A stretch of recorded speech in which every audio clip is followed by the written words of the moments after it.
Good morning, good afternoon, good evening, everyone. Thank you very much for joining us today.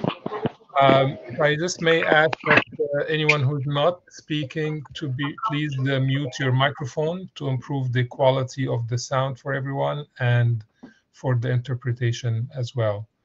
My name is Montasser Kamal. I'm a senior program specialist at the Global Health Program of IDRC, and I welcome you to our first webinar as a group. And thank you for joining us, for all who are joining us on this webinar.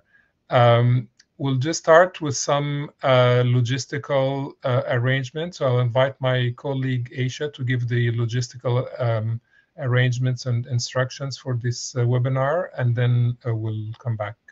Aisha? And maybe if you can introduce yourself as well, Aisha, please. I will. Thank you so much, Montasser. Hello, everyone. It's a pleasure having you all here today at this workshop. My name is Aisha, and I am a Research Award recipient at IDRC's Global Health Division. I work closely with Montasser. Again, a pleasure having you. I'll just quickly go over some of the general information regarding how to use the Kudo platform. First and foremost, the workshop is being recorded, and the recording will be sent to you and your teams as soon as it's made available to us. Secondly, the virtual workshop includes a live interpretation in the French language. So to select the French language or to access the French interpretation, please select the interpretation language setting at the bottom left of your screen and then select French. So en bas à gauche de votre écran, puis sélectionnez Français. So just at the bottom left. When needed, you can turn your camera and microphone on or off using the buttons at the bottom of the page that symbolize the microphone and the camera. That's also where you will find the button that allows you to raise your hand, your virtual hand, when you have any pressing questions. And during the presentations, however, we do encourage you to use the messages icon on the right-hand side of your screen to type any questions you have in the chat. And this chat will be monitored so that your questions can be answered in a timely fashion. And to make the webinar full screen, you can click the full screen icon on the top right next to the share screen icon. And finally, when a presentation is in effect, you can switch between the presentation screen and the live video just by clicking either the presentation button or live video button on the top left of the screen. And that's generally everything you need to know about this platform for your intended use today. So please feel free to let us know if you have any questions regarding this platform at any point by typing it in the chat. Again, welcome and thank you for joining us.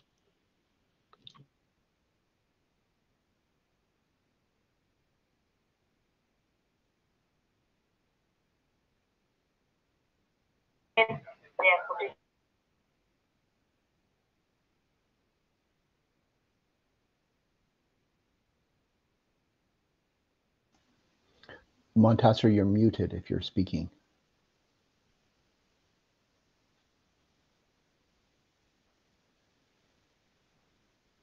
Yes, I'm muted. Thank you. Sorry for that.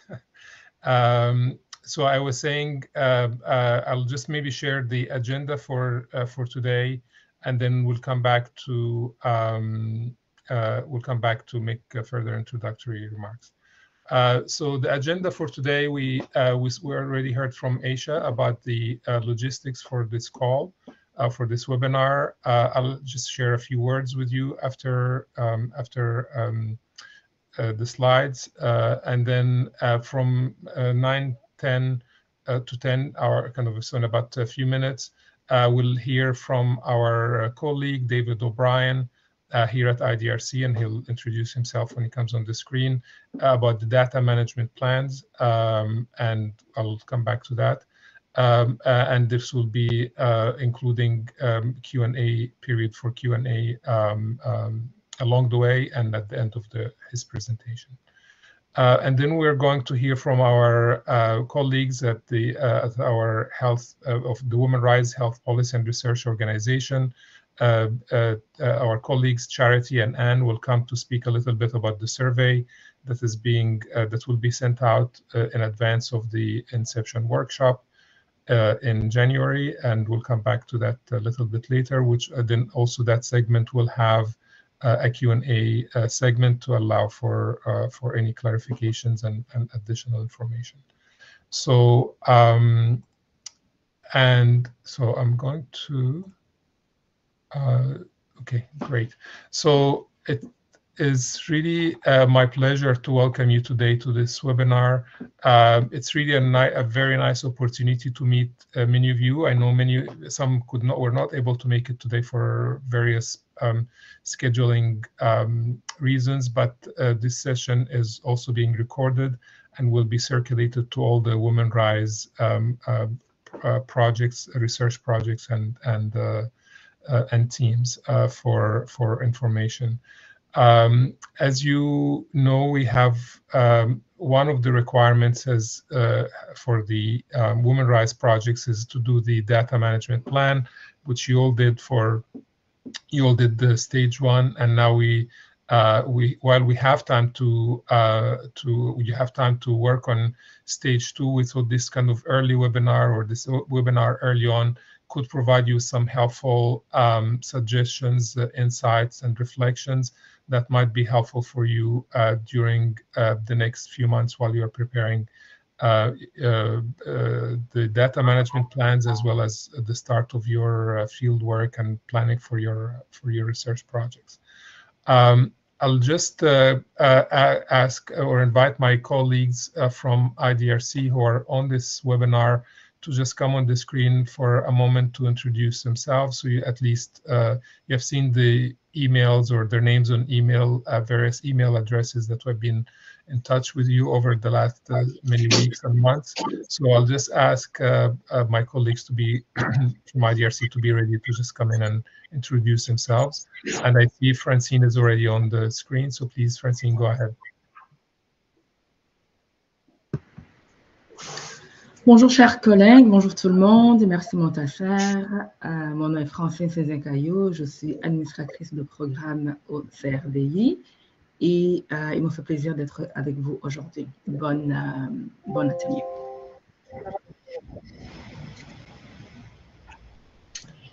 Thank you very much, Francine. Roberto, is that you? Do I hear you? Sorry, I can't see you on my screen, but Roberto, is that you? Yes. Please, yes, okay. Thanks, Montasser.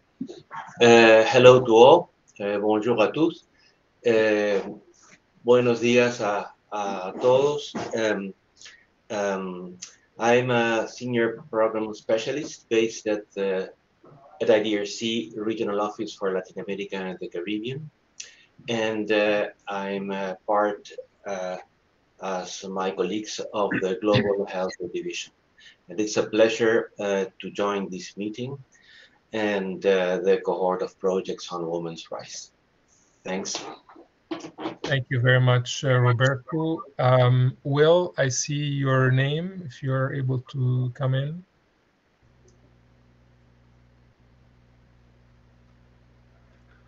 Good morning, good day, good afternoon, buenos dias, bonjour.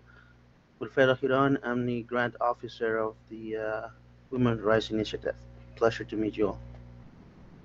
Thanks so much, Will. Did I miss anyone else from IDRC colleagues, with the exception of David, who we'll invite to come in next? Hi, Montasser. It's Natasha here. Hi, Natasha. Sorry, for some reason, I cannot see everyone on the screen, so please go ahead, yes. No, that's okay. That's okay. Thank you.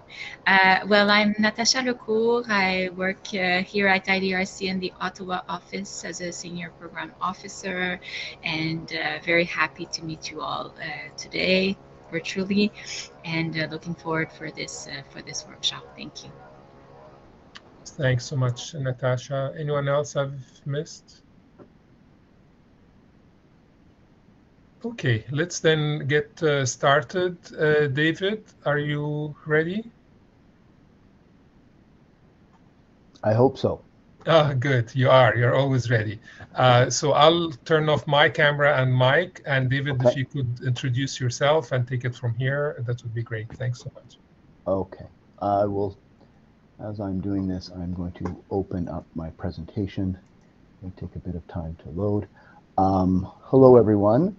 My name is David O'Brien. I am a member of IDRC's Open Data Working Group, and we have been involved in developing guidelines and guidance for IDRC-funded researchers to promote the sharing and the good stewardship of research data.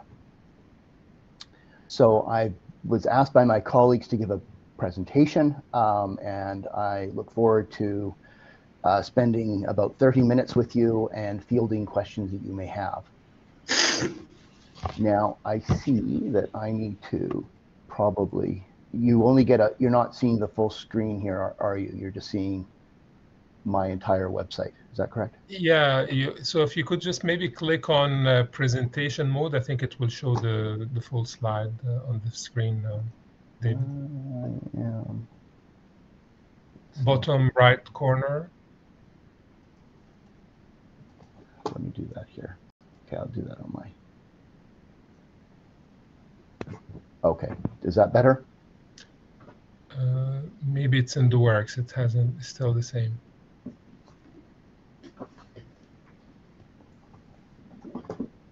It looks good on my screen. Yeah, so it will probably. It just maybe sometimes takes a little bit of time with Qdo to respond. To respond. Okay, so let me just go into the outline of today. So I'm going to speak briefly around the rationales for IDRC's data sharing policy.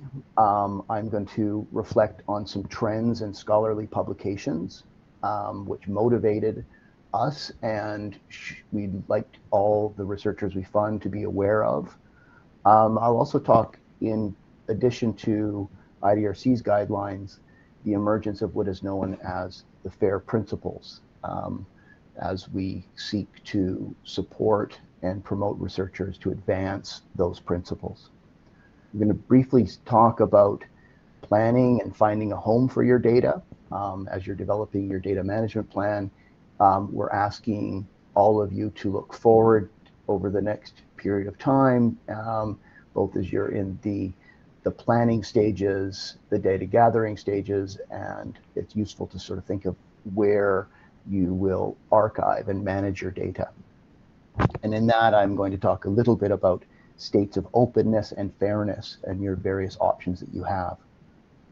Then I'm going to talk, spend some time looking at journals and their data availability statements as you're looking forward to your research program and your publishing. It's always useful to look ahead to see where you might publish and what you can expect at the time of publication.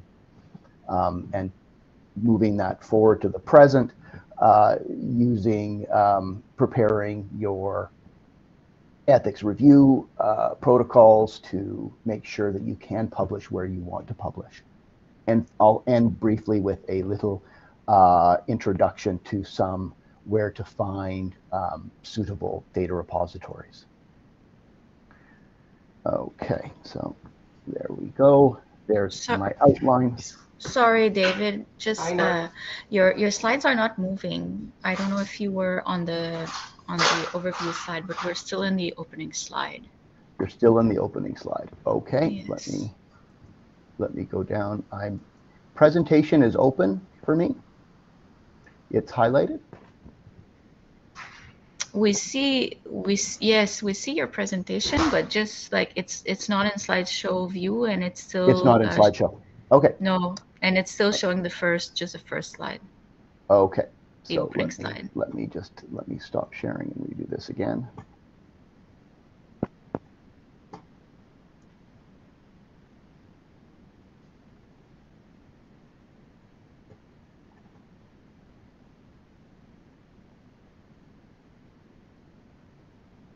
Oh, that looks much better. Yeah. Better? Okay. Yeah, it's in slideshow, and we're now on the outline slide. Thanks. Okay, which I have just spoken to, so I will move forward. Great. Okay. Rationales. Generally, in the field, when we are looking at our policy, here are a selection of some compelling reasons why IDRC adopted our open data statement of principles.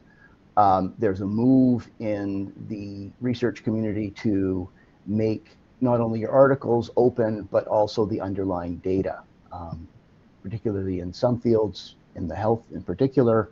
There's an interest in that the findings can be reanalyzed and verified by others. There's an interest in making sure that that data, but also the metadata, the code, the survey instruments can be used on and built on by others. A concern that without publishing the data and the information required to understand it, we are only making the partial contribution of our efforts available for others. There's been significant interest in how open data accelerates scientific progress and builds on and promotes collaboration. I think the recent history with COVID-19 amply shows how the availability of open data has been able to accelerate scientific progress. And I think finally, another compelling reason for us is the recognizing and reward data management and publishing efforts. Research teams can be large, people can be specialized in certain areas of it, and the data publishing enables a more complete appreciation of the contributions of your research team. We're also very alert to the evolving trends of publishers and their standards in moving on data publishing. And I will turn to some examples later on in the presentation. But just wanted to flag here at this point that there's been an increasing requirement to make the underlying data available. And we see this leading the way in the life sciences, but also in the social sciences as well. And as I will show you later on, the requirements are clearly outlined in many journals under their data availability policies, and we will look at that. And that there's an obligation, if you're submitting your articles to these journals, to adhere to their data availability policies. IDRC's statement of principles aligns closely with trends I noted previously. We believe that it's in line with our open publishing, open access publishing, that the open data complements it and is important to advance our mandate. And that we wish at the planning stages for all the data gathering and management processes to be conducted in a manner that maximizes the potential for data sharing. And that, but then there's some caveats that we also recognize, that promoting open data should not place an undue burden on ourselves or you. There are some projects that may not be suitable or require the effort for publishing the underlying data, and we take those into consideration. And there are a number of exemptions that we take into consideration when the research data should not be fully open, but could be published in other ways. So our expectations are that the data will be accessible and intelligible in an open, non-proprietary formats, that any user should be able to discover, retrieve, download, et cetera, without any technical barriers to the underlying data of your research, and that it should be available in a timely manner.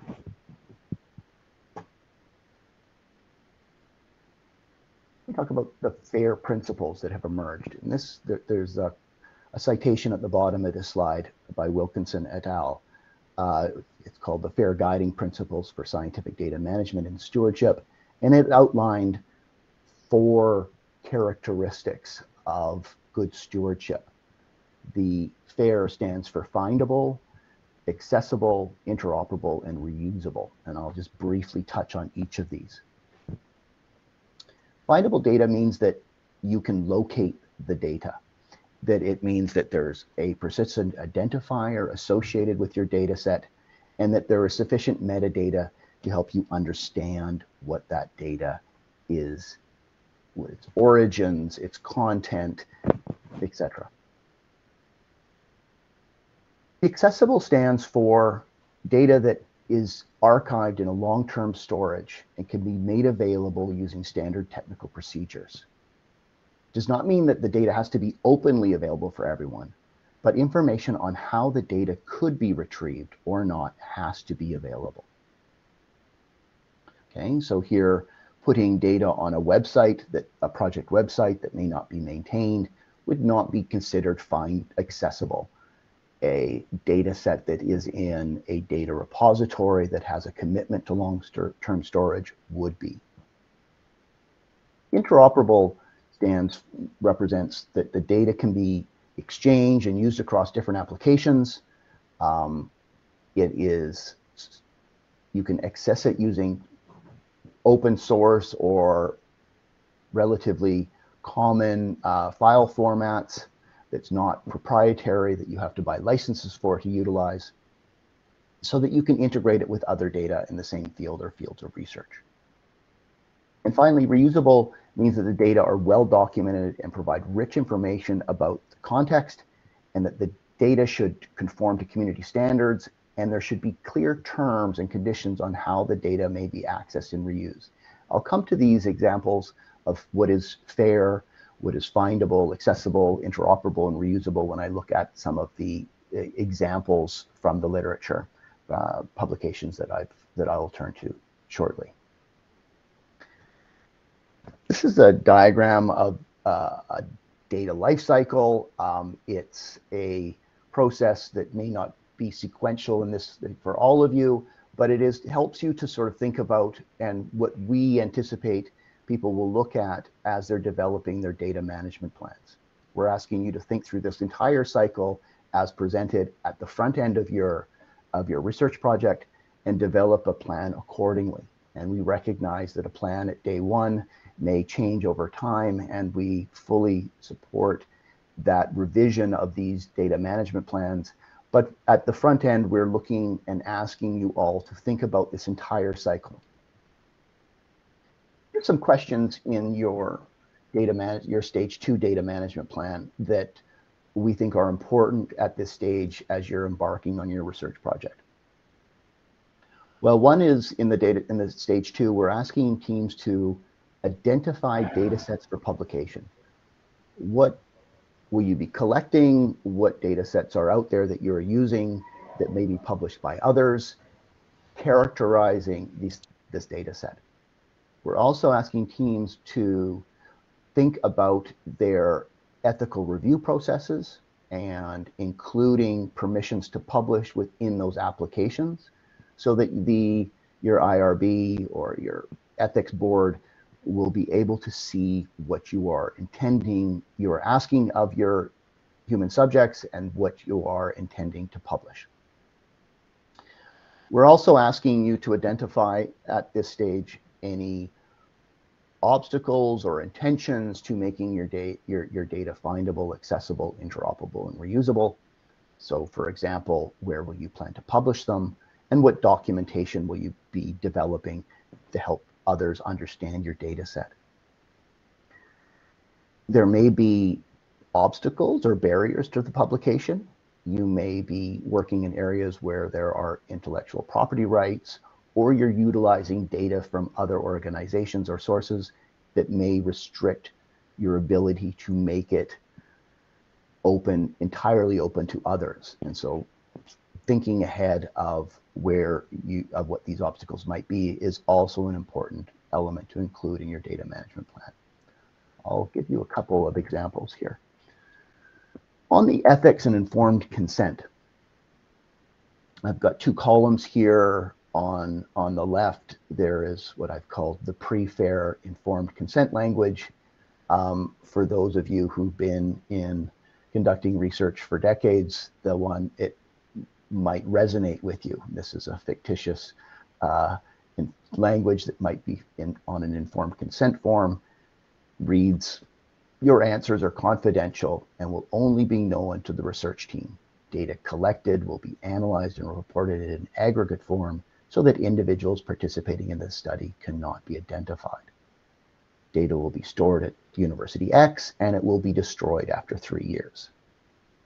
This language in an informed consent form would not facilitate the sharing of data today. So we're asking to alert you all that as you're developing your informed consent and your protocols for ethical review, that you take a couple of things into consideration. First, that you alert your ethics committee of our open data principles, and that you will describe in your protocols how you will keep identifiable information confidential. In your informed consent statement, signal your intent to publish the data set, identify what answers will be shared and what will be removed so that individuals cannot be identified to assure them of anonymity, and that, unlike the statement on the left, that there is not a date in which you are promising to delete the data set. What about where you store and locate your data over that data life cycle I talked about? Again, we are looking for what is fair and what is open, but as the box on the bottom right says, that fair data is not always open and open is not always fair, and I will illustrate that in this diagram. At the top right, there's a data repository. Your universities may have a data repository. The fields of research you work in may have a designated data repository where your colleagues publish or deposit their data.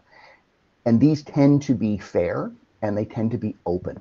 You can go to these sites, you can locate data sets, you can download them, and you can use them. At the bottom left, you may also come across publications, articles, where there is no underlying data published and there is no indication of how you may obtain this data. It's neither fair nor open. In the middle, there are shades of and reflections of both fair and open. There will be articles that you will likely have come across where there's a statement in it and saying that the data is available on request. So it's not open, you cannot locate it without requesting it. It's findable, there's usually an author associated with it, but they may have changed locations, and you do not have any indication as to whether or not it is accessible, interoperable, or reusable. There are secured repositories. Some of you may be using data that is located in a government health data set that they have secured access to, that they allow researchers to access and utilize. It's not open. You have to ask permission to use this data. You have to have a legitimate research purpose in making a request for this data. So it is not open, but it is typically fair. You know where it is, that it's curated in a way that allows access. They tend to support interoperability of the data sets, and they allow you to use it for research purposes. So these are different examples of locating your data and whether or not how it is fair or not, and open. Here's some examples of two repositories. The one on the left is from Data First. It's a data repository at the University of Cape Town. They have an open data portal. You can scan all of their open data sets, and they also have a secured research data center, which you can access physically by going to the site, and some other repositories allow you to do this virtually. So there's an example of an open one, a closed or restricted access, and the one on the right is by Figshare. And this is an example of an article that is undergoing review. There is an embargo on this data set. It means that it'll be available in, as they say here, in a month and a half. And this process is used by some researchers for articles that are in review, or the date that they have promised to make their data set available. So some examples of variation on the openness of data sets.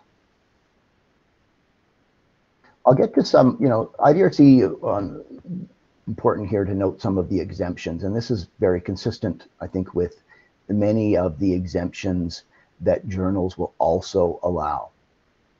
So there are grounds for not openly sharing data, and I would discuss this with your program officer, and your ethics committee would also have some comments on this, as well as the editors at the journals that you are submitting it to. So there might be human subject grounds of which you're not openly sharing this data. There are privacy grounds. Your legislation in effect in multiple countries will be different. Regulatory grounds. I've spoken about the intellectual property rights that may prevent you from publishing the data. And there are financial and technical grounds. I briefly spoke about this, but we're essentially that not all research projects may warrant, nor research community might benefit from the effort taken to publish your data. And who grants these exceptions? So first of all, the data management plan will identify where you think you will not be making your data available and provide you a space to make your justification. Your ethics review committee may have some comments back on your proposal. And then later on, as you're trying to publish your data set, editors may have a view. Let's look at some examples of the journals. Generally, I have found that it's very helpful to advise researchers to look ahead to areas where they look to publish and to see what their peers are doing and what procedures they're doing and what journals they're looking to publish in, as not all journals have the same requirements nor expectations. And I'll illustrate this. The place to look is what are called the data availability policies of the publishers, and they give you some advice about what the expectations are. As these expectations require long-term planning, it's good to look at those now, and I'll give you some examples. First here, this is a decision tree published by Taylor Francis. Some other publishers will have it as well. It is a guide to researchers who are thinking of publishing in their journals relating to their data. So they're saying within the Taylor Francis Publishing Group that some of their journals promote open data, others do not. So they're asking all of you to look at their data sharing policies for the journal involved. If it has an open data policy, is it mandated? And if it is so, are you asking all of you to, well, all those who are considering submitting to this journal to make sure that they have got the approvals to publish? The next step, they're saying that the review committee is going to be looking at the data. So has the data set been put into a repository? And if it hasn't, they will ask you to make sure that it is uploaded, the data set pertaining to the article, so that the review committee can be part of that process. If it has been in a repository, does it have a license, an appropriate license, allowing others to use it? They're asking if, when placed into a repository, you will get a DOI. They're wanting all of the articles and the underlying data to have a DOI so it can be findable. And then it'll go through the review process. So this is sort of steps that the journals are asking all interested authors to consider. Here's a couple of examples. This is an example of an open data set that is largely fair. It is published in PLOS One. This journal, in its availability statement, says that the following applies to all of their journals. They require the authors to make all data necessary to replicate their study's findings publicly available without restriction at the time of publication. When specific legal or ethical restrictions prohibit public sharing of a data set, authors must indicate what those are. So in this particular journal, this particular article, this research group used data from FONSA, which is a government agency, and through Chilean law allows them to access this data and publish it as de-identified information regarding public programs. They describe their data set. It is a very large data set, and it is all available at this DOI at where they have deposited it in a Harvard Dataverse. There is both a data set that it is in CSV format. You can download it, use it for many different applications. It has a license.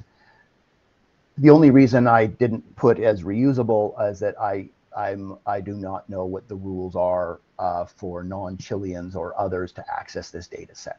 Whether or not it is fully reusable by all is a question mark for me. But largely, anybody can look at their data set, can look at their article, and can, as PLOS has indicated, replicate the study. Here's an example of an article which is not open or fair. This is published in the Journal of Public Health in Africa. It's a randomized trial. Many journals would allow or expect quantitative data to be made available. The publisher does not make a statement around whether or not that is required. However, many articles in this journal do publish their data. I've just chosen one that is not, just to illustrate the point. The authors of this article have close to 500 individuals participating in the study. These were questionnaires. The findings could be tabulated or in a format, but they are not available. Despite the article saying that the availability of data and material in this article is available. What is available is the descriptive data, but I think this misses the point that what we're looking for here is the complete data set and a link to it. Final example comes from the Annals of Global Health. This is an open access journal. Here is an example of largely fair data, but it is not open, and I'll explain why. This journal wants all authors, they strongly encourage authors to make their data associated with their submissions openly available according to the FAIR principles. And if data is not being available, then ideally a statement from the author should be provided within the submission to explain why. Okay. In this article, the authors are utilizing data sets by UNICEF. So in their data accessibility statement, they're saying that they're all publicly available at this site. They have supplementary information located with a DOI. It's placed on a digital repository. So the authors have gone to length to saying where the data is and how you can interpret their data. The reason why I put some question marks around it not being fully open, but this is in a restricted data archive. UNICEF gives you some instructions as to how you might access this data. You have to apply. So it is findable, but there's no DOI. It's on a website. We do not, hopefully UNICEF continues to make this data sets available to the research community, but we do not know whether or not there's a long-term commitment. It's accessible, but the variables this team has used to undertake their analysis is not clearly identified in their documentation. It's likely interoperable, and it is reusable, that the data is available for research purposes. So these are 3 examples of articles where you may be interested in submitting. It's important to look at your statements that they make. Let me conclude with a brief look at some data repositories as you're looking forward. There are some search engines available, and I'll give you some screenshots of this. Google also has a dataset search. If you are looking to see where your peers are publishing, you can type in keywords into the data search at Google, and it'll give you a long list of related data sets.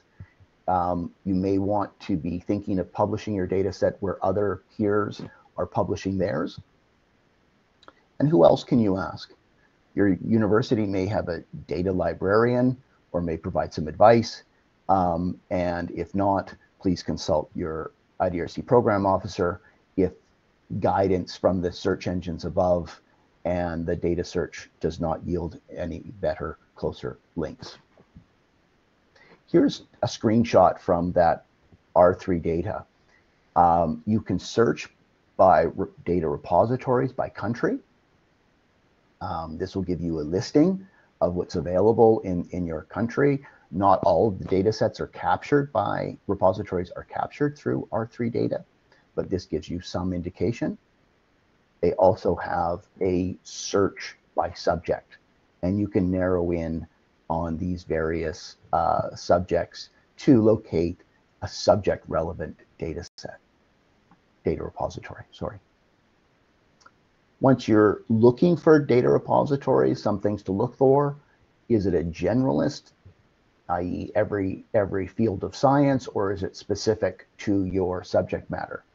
The guidance generally is publish your data alongside other related research works, but if that is not an option, there are some very good general databases out there.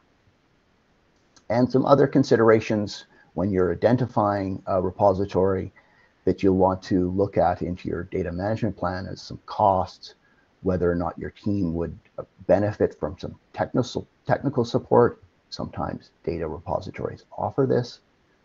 Whether or not it is a so-called trusted repository. Many of the large general repositories are.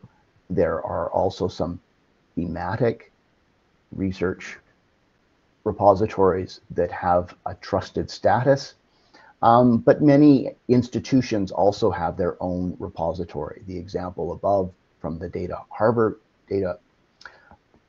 Dataverse, was a data repository that any university or organization can create their own Dataverse, and these may not be trusted, but if your institution is providing long-term storage for this, they would be.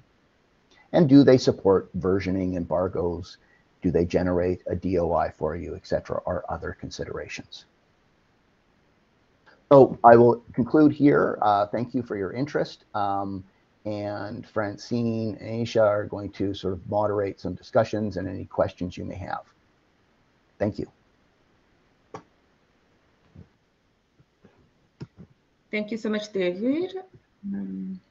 So we're going to invite participants to ask questions. As my colleague Aisha mentioned, you may do so by raising your hand, and we'll give you time to ask your question, or you can type your question in the chat. We already have one question, and it is from Evelyn. I don't know, Evelyn, if you would like to ask your question. Are you on the line?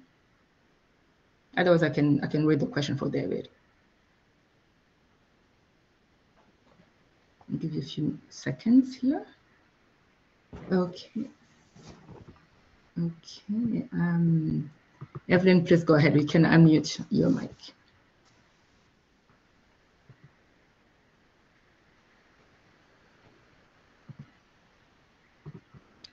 Are you able to unmute yourself?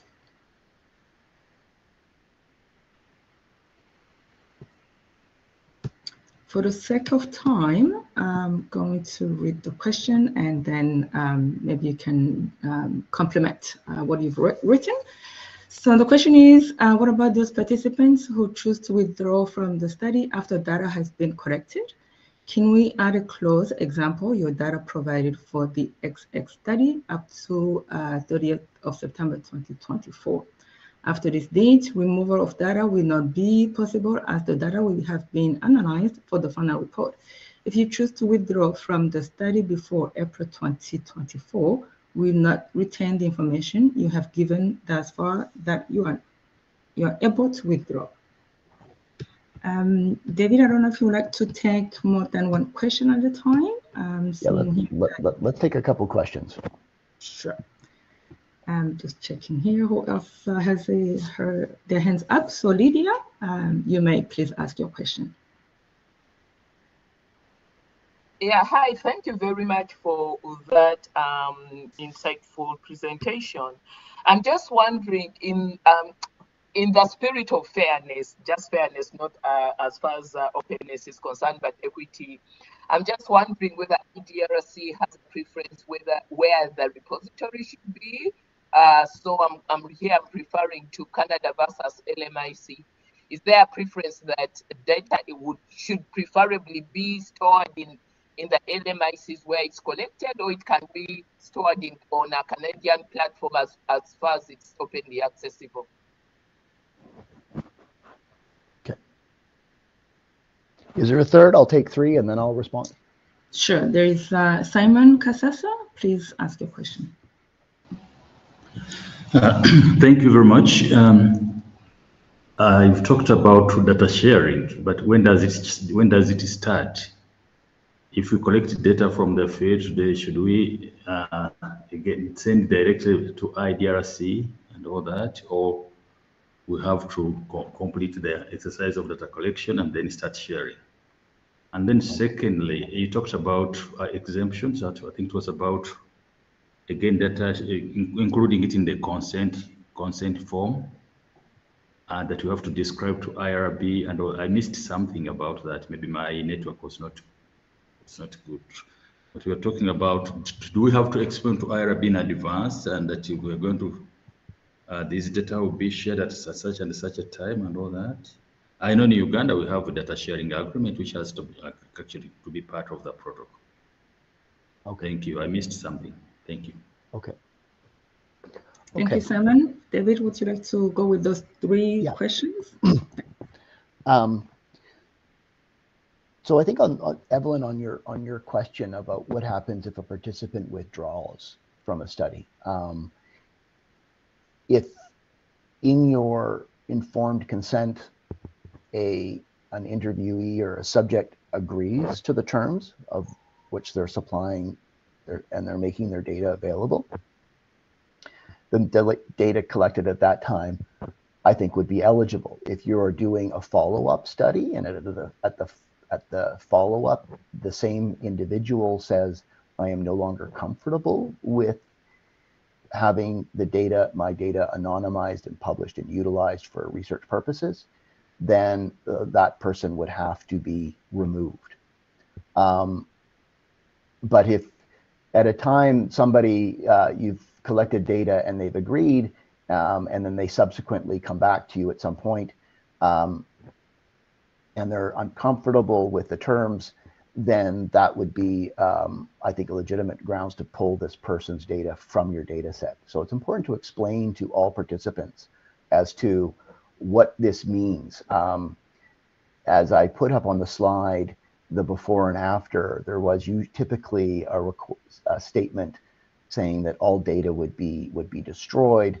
But at that time, I'm assuming that many research teams would have de-identified the data anyways as they're undertaking analysis. So the only difference here is making your research participants aware of the rationales here. And the rationales, I think, if they are supporting your study for scientific purposes, it should not be a great leap for them to appreciate that others too may benefit from looking and reanalyzing the data. So if you provide assurances as to how their personal information will be protected, then I think you should be in a position to allay any concerns. Lydia, your question on choice of data repositories is a great one, and I think here, we are asking for your recommendation.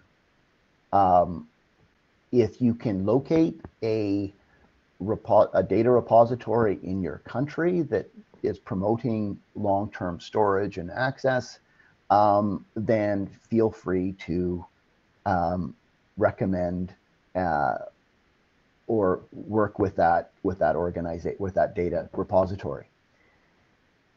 There may be situations where you will find your peers publishing their data in a thematic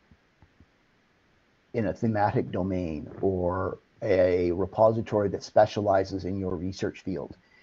And that might not be located in your country, but there might be legitimate grounds why you want to put it there. So the choice is yours, and we're asking you to look at your options and consider them. What are the pros and cons? And there might be other reasons that list that I generated at the very end around cost or technical support, visibility of your research that you may wish to take into consideration.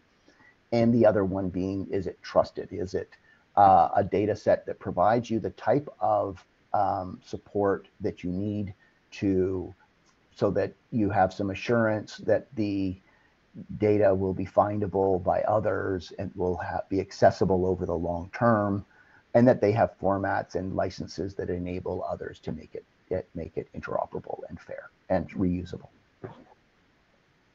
That R3 data site that I mentioned and the Google data search might provide you some options to consider. Simon, my comment on the IRB and what to bring their attention to, my experience to date has been that different IRBs have different awareness and support for the data management and sharing of research data. It is important to be absolutely transparent as to what you're collecting, who's involved, and what the intent of data publication are, so they are aware of this.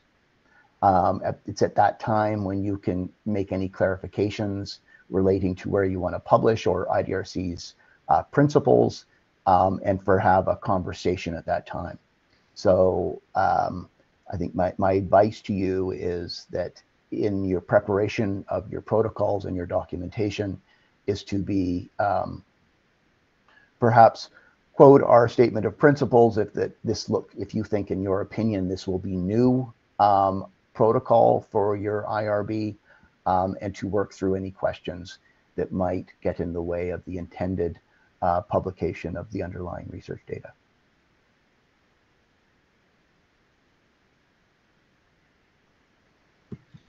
Thanks, David. We move on to the next questions. Sharuna, you may ask your question, please. Hi, I have a question. Thank you for your presentation. So in our country, we are focusing on women migrants, a significant number who are going to be undocumented, and also refugees and asylum seekers who are considered undocumented because we don't have a legislative framework that recognizes refugees.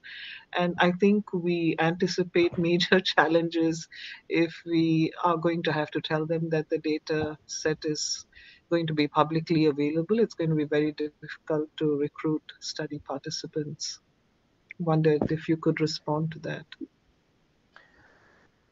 So yes, okay, so you're working most definitely with a vulnerable population that may find themselves in a situation where they are up against legal recrimination. Would it make a difference if do you think, if they knew that, if the promise being that they would not be identified in your study in any means? Do you think that the major obstacle to participation would be that? I don't think so, going by past history, because of the approach toward. You don't think it would be an obstacle, or you don't think that people would participate?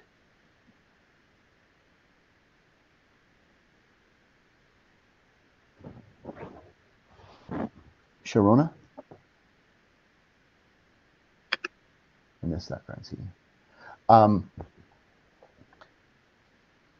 I didn't get Sharona's last point, but I think when in situations where you are dealing with individuals like this, I would consult your IRB. I would also consult other related studies to see what their experience was.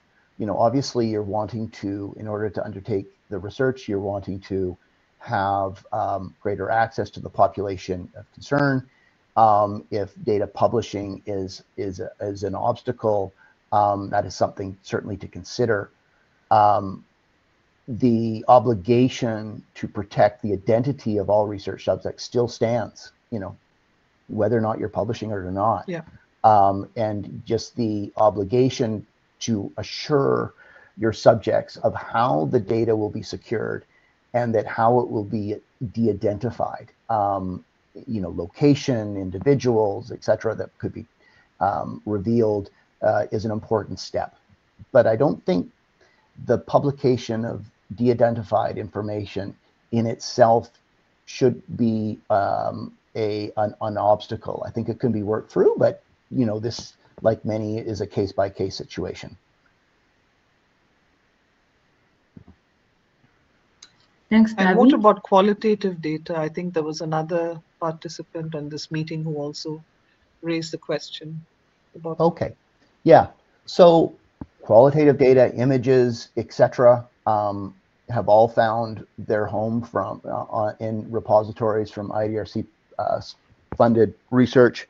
On the qualitative, if it is if it's interview data, sometimes interviewees are public representatives. They do not have to be de-identified. They're speaking of perhaps a program they offer or a situation, and they may not need to be de-identified. In many cases, qualitative research involving interviews or semi-structured interviews, you would want to provide that de-identified information. The transcripts can be made available. You will see that in repositories.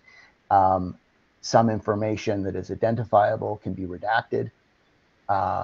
So again, there are examples out there that you will find that are published that provide some guidance.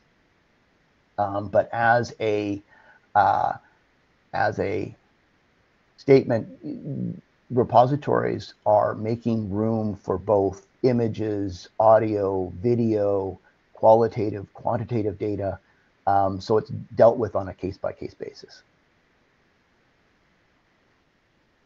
Thanks, David.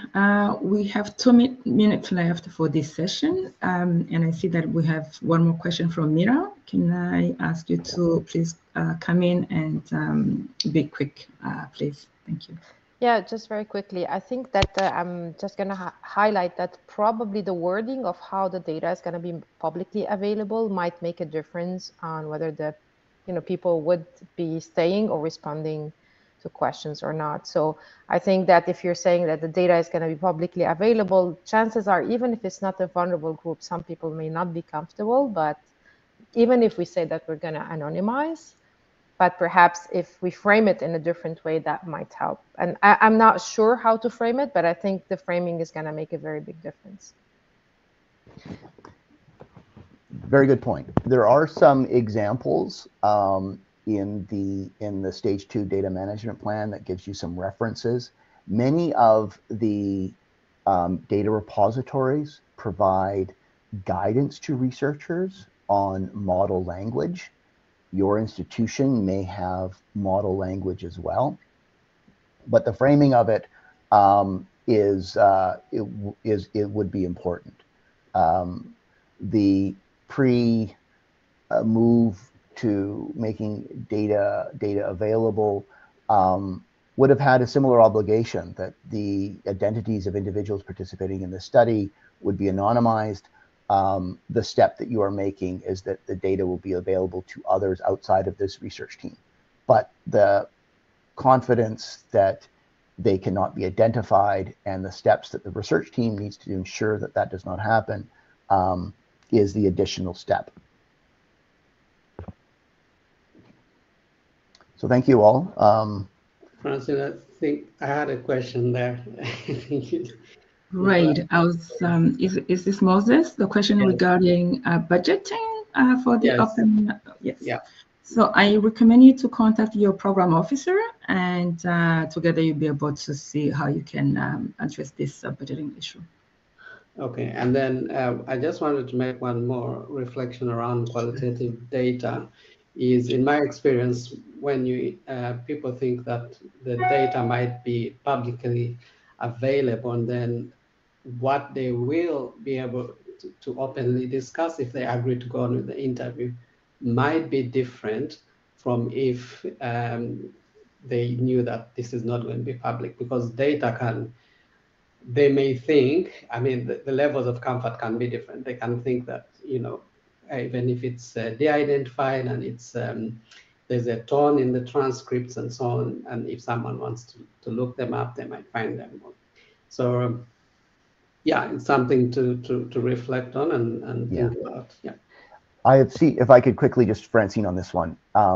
If the study is entirely qualitative, then you might want to make a case as to why or why not you'd like to publish the transcripts or annotated sections of those transcripts that make the points and the arguments in any papers you're wishing to publish. It doesn't have to be the full interview. I've seen studies that have grappled with this question and have begun to group responses accordingly. It's very, you do not understand who the subject is, but it makes the case on the arguments of the paper that they are putting forward. In cases where you have qualitative and quantitative data, you're using the qualitative to support or interpret the findings of your quantitative. Both data sets don't have to be published. If you think that there are concerns by your subjects or that what you could publish doesn't necessarily reflect the spirit or the intent of it.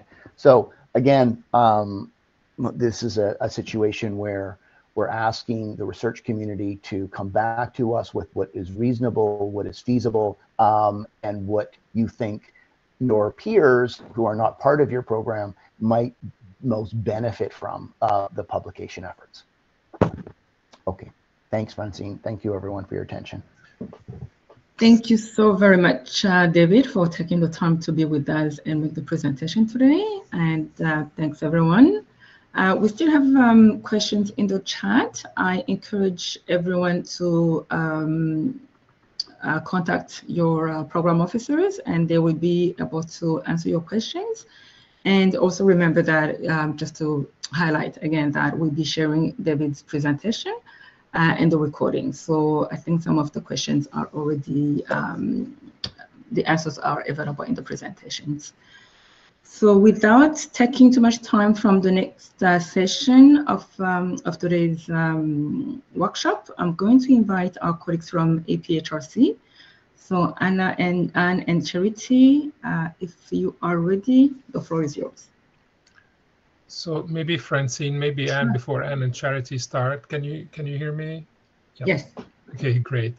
I just wanted to thank David very much and thank Roberto and Aisha for preparing that first segment of the webinar.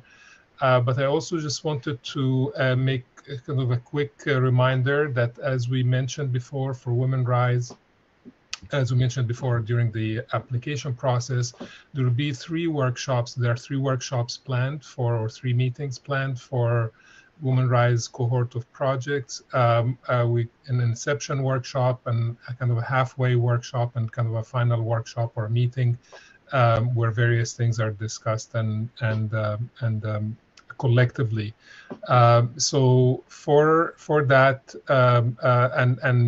you all know as well from previous communication, we have a health policy and research organization led by APHRC that is supporting the cohort of projects in areas related to capacity strengthening, networking, and knowledge translation. So and you have all interacted with the HPRO team and representatives during the proposal writing workshop between stage 1 and stage 2. So now we come to a point where we are starting already to plan for the inception meeting in January, which is going to be the week of January 23rd, 3 full days, 24th to 26th, in Nairobi, Kenya, in a hybrid format. The meeting will be in a hybrid format. So we'll send you additional information in due course on that. But for the time being, we have a process to help HPRO and IDRC to plan for the HPRO engagement throughout the course of the Women Rise projects, as well as maybe a little bit specifically for to help planning for the inception meeting. So this is just a little bit of background to hopefully help you interpret what is coming in this next segment of the webinar. And thanks, Anne and Charity, for your planning and efforts to plan this segment of the webinar. So please go ahead. Thank you. Thank you, Montasa, and colleagues. Greetings from the Women Rise HPRO, the African Population and Health Research Center, and the beautiful country of Kenya. I am very happy to virtually meet you, even as we continue to prepare for the inception meeting in January. The needs assessment that I want to talk to you about is going to really inform how we interact with each other in the course of this project.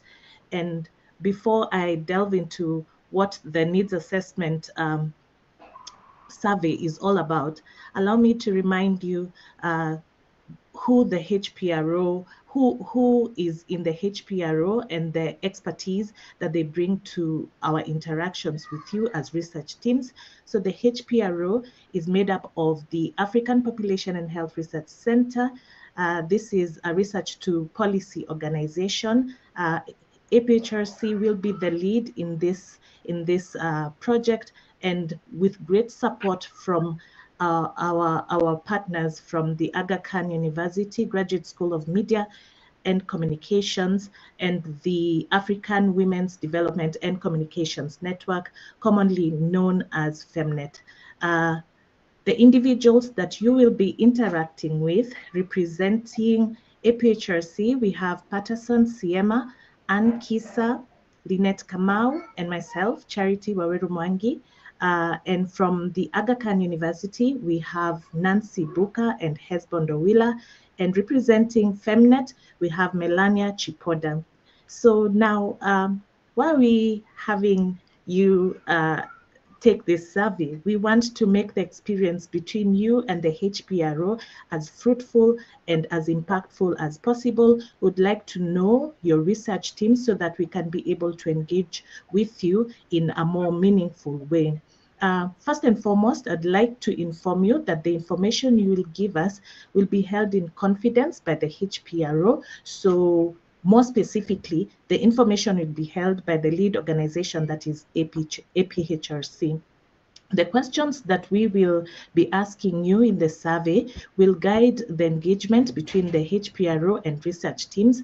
This is not just to produce content that will be shared with you during the inception meeting, but rather we want to be able to understand the needs that each and every member of the research teams has, so that we can be able to increase your capacity from an individual point of view and not just as a team, not just as a team, but rather as individual researchers.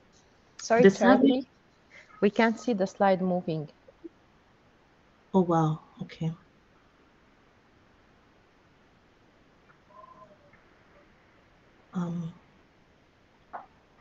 Let me stop sharing and then try again. I was on the last slide. Yeah. Yeah, I think now we are on we were still in the first slide. Thank you. Okay. Can you see my screen? Is it clear, or do I need to go back to slideshow? No, it's clear, Charity. Thank you. Okay. So these are the team members. I'd like the research It teams to be able disappeared. to... Sorry, Charity, it disappeared again. So it was good, and then it disappeared. Wow. Can you see my screen? Not yet. Oh. Let me try sharing again.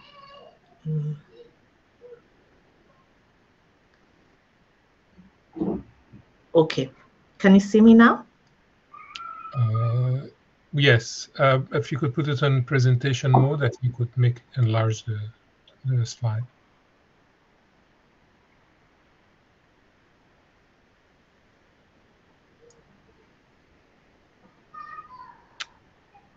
I don't think it's working, Charity. Maybe if you don't mind to unshare and share one more time. Okay.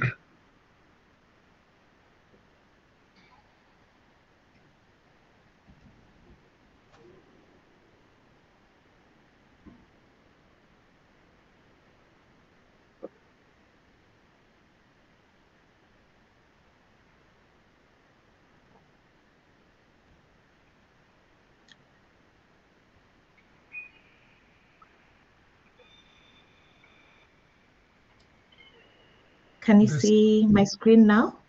We can see it, but it's not on the presentation mode. If you are able to, when I go to presentation mode, yeah, you lose hopefully it will cooperate.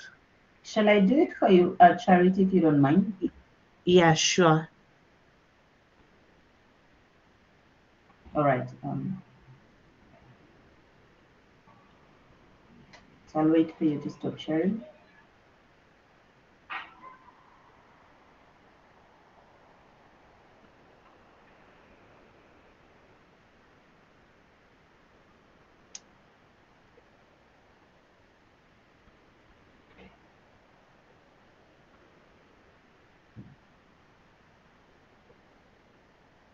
Thank you, Anne.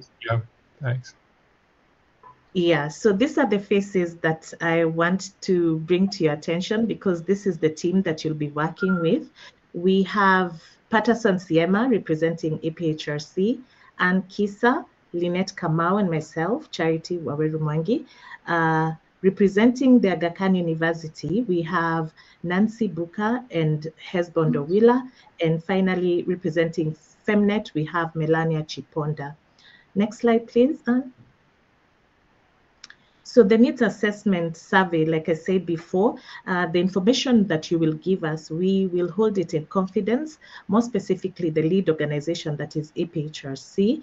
And these questions that we are going to ask you will inform not just our engagement with you as research teams in preparation for the inception meeting, but rather we'll be able to hold this information to guide our interactions throughout the course of the projects that you're working on. The survey will inform the engagement throughout the project, and we are encouraging the teams to take the survey as individuals so that the research capacity strengthening exercise can be tailored to the individual member and not just to the teams, because we understand that the teams are made up of different researchers from different levels of their careers. The survey will be administered in both French and English, and therefore we hope that these two surveys will be able to be taken by all the members represented here. For now, I'm going to hand over to Anne so that Anne can tell you how to get onto the survey and what to look out for when you get onto the survey. Anne, take it away. Thank you very much, Charity, for the elaborate introduction.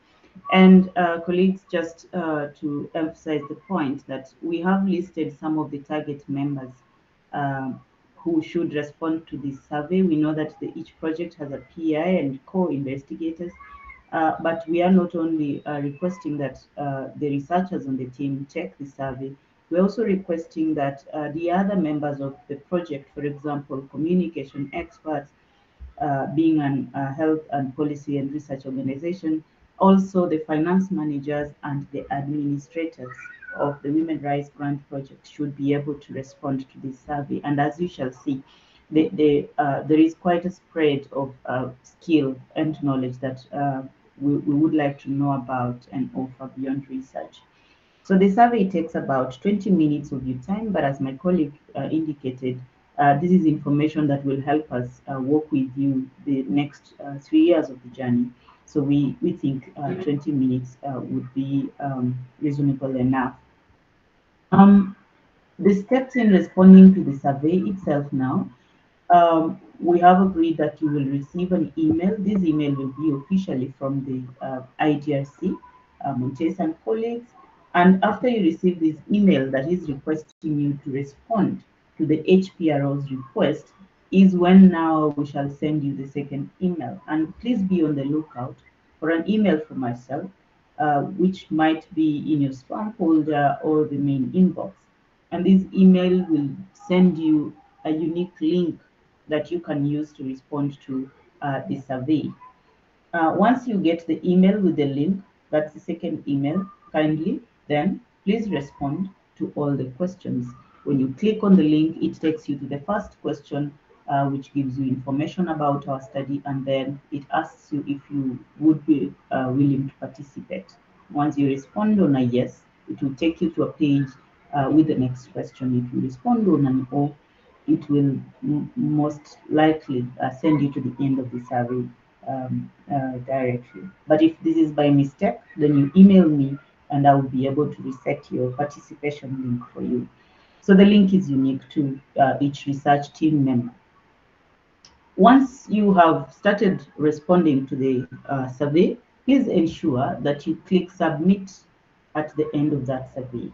And when you click on the button for submission, you will receive a thank you message from us. It will first be a message you see on your screen, but it will also be in form of an email that comes to your inbox. Then you will know that your responses were delivered.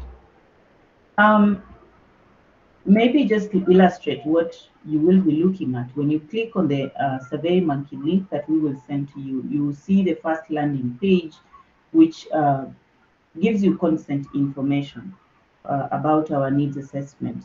And just we are pleased to announce that we have turned off the screen reader mode, and this will help now anybody to use an electronic device, be it a tablet or phone, to respond to our survey, and you don't have to use your computer only. So this is likely something you can do over lunch or during a walk even.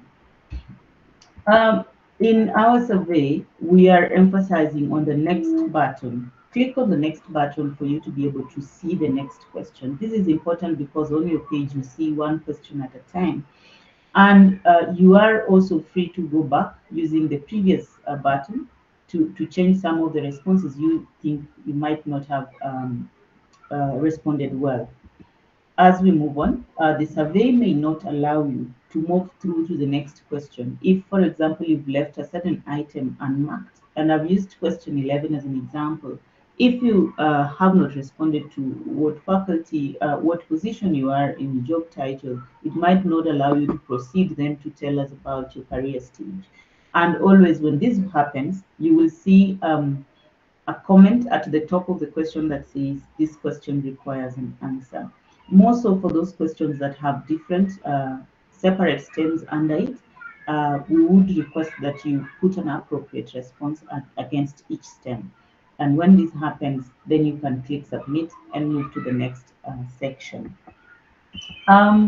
Remember, at the end of the survey, you submit to us, and then we will see your response, but you will also see something from us. One will be a thank you message for participating in the survey, but also it will give you the email address for which you can email in case you made a mistake, in case you have another question or concern about the needs assessment. And with that, we will get your response. And these responses will help us to plan for the inception meeting in January, but also for the other two meetings that Montesa talked about. However, remember that the needs assessment is not the final say in what you think should be included in our future engagements. Also, just remember that as the PI or co-PI, when you get our email requesting for you to submit email addresses of all team members, please do so that we can invite them to participate in this survey. And with that, I thank you very much and welcome any questions or comments you may have about our survey. Over to you, Francine. Thanks so much, Anne and Charity. Floor is open. Yeah, so maybe Francine, if you don't mind, maybe to check the chat. Yeah. Sure. We have one question from Evelyn. She's asking if the same link can be circulated to the larger research team or if it is locked to the recipient of the email. Just going to check if we have other questions, and then maybe Anne can take more than one. Lydia and Simon, I see you have your hands raised. Are these old hands or new hands?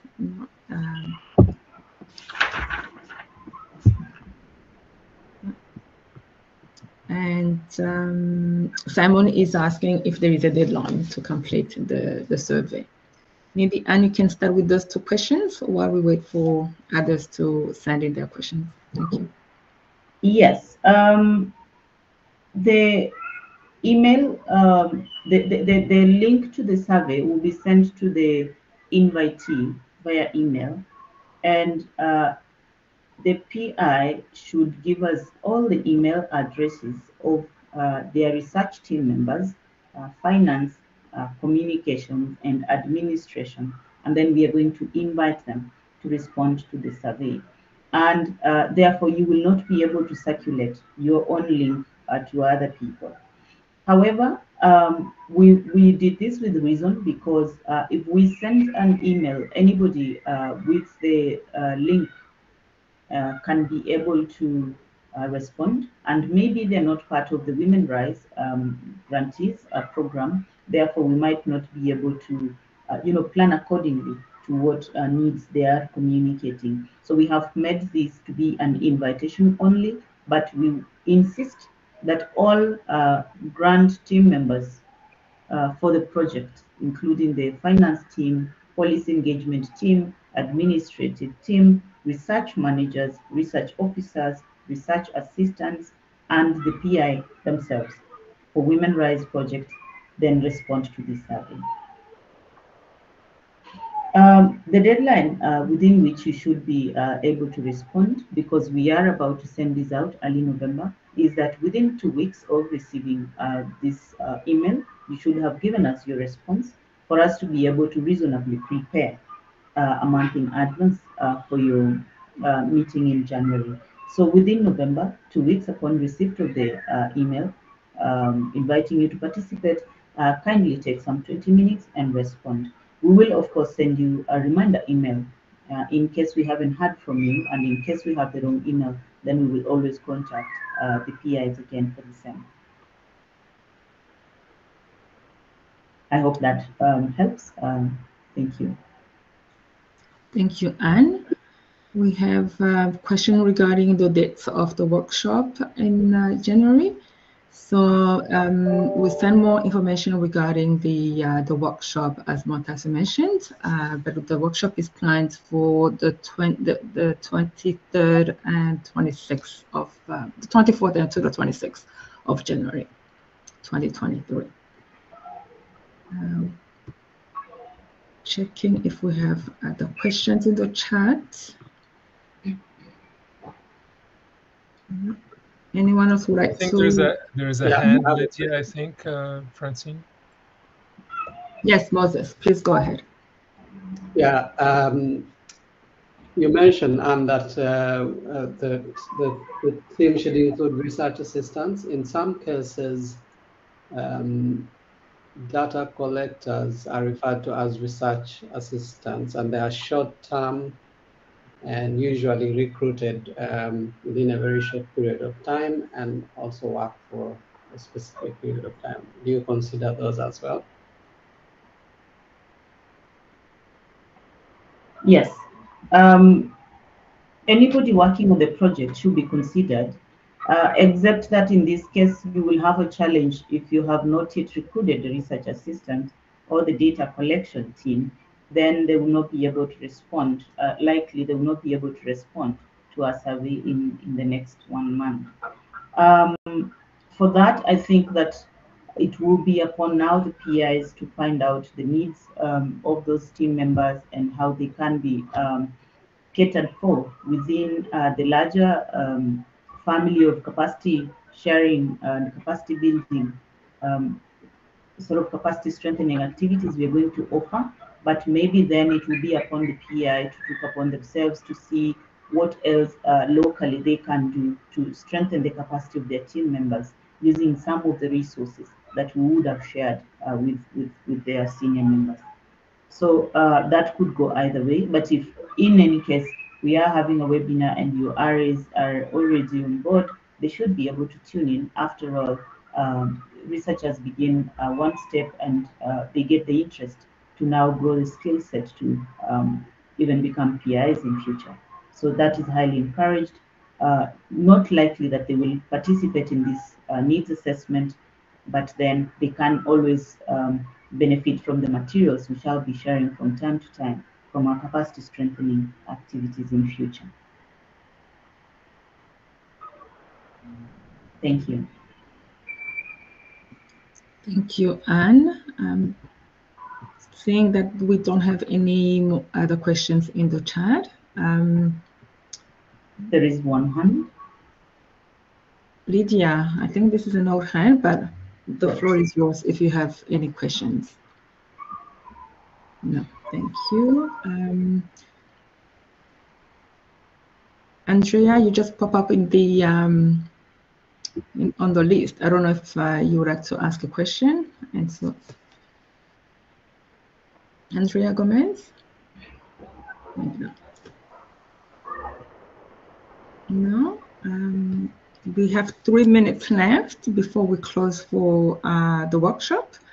Montasser, maybe you can give us some closing remarks. Thanks so much, Francine. Thank you very much, Anne and Charity. And Anne and Charity, if you could maybe unshare your slides, I think that was Thank you very great. much. Absolutely. Thank you so much. And thank you all for being here at the webinar today. We know this is maybe a lot of information, but we're here available if you have any follow-up questions. And we will be sending shortly the slides of from the webinar today and the recordings. Also the message with the survey links, which will also be in English and in French language, both of them. So we're just trying to finalize those and send them to you in the next few days. And as Anne mentioned, we will give 2 weeks for the completion of the survey. If you have any question at any moment, please don't hesitate to call on us with your questions. I also want to take this opportunity to thank our other donor partners who are contributing or who have contributed to Human Rise to make it possible to have this wonderful cohort of projects, the Canadian Institutes of Health Research, and I think we have one of our colleagues from there here. If you'd like to say hi. I don't know if you're still here or not. Sorry, I can't see anyone on the screen. And also, of course, our Canada's Social Sciences and Humanities Research Council. So I've really had a wonderful partnership we are having a wonderful partnership with between them and IDRC to help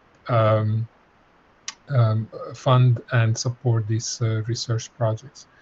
Thank you very much for your attention, and we'll also be sending the recording of this webinar to everyone so you can share with other members of your teams who have not been able to join us today. And we look forward to seeing most of you or all of you at the Inception meeting in person or virtually. Thank you very much. And thank you for the IDRC team and the technical support and the interpreters as well. It's been really very, very helpful. Thanks so much for your support. Have a good day, rest of the day, everyone. Take care. Thank you. Bye-bye. Thank you. Bye. Thank you. Bye. Bye-bye. Thank you. Bye. Thank you. Bye. Bye. Thank you. Bye bye. Thank you. Bye bye. Bye. All right, bye-bye. See you again. See you. Take care. See ya. Yeah. Bye bye. Thank you very much. Bye. Bye bye, Franca. Hi. Franca Bye. Fredo. Bye bye. Bye bye. Bye, sir. Okay. Bye.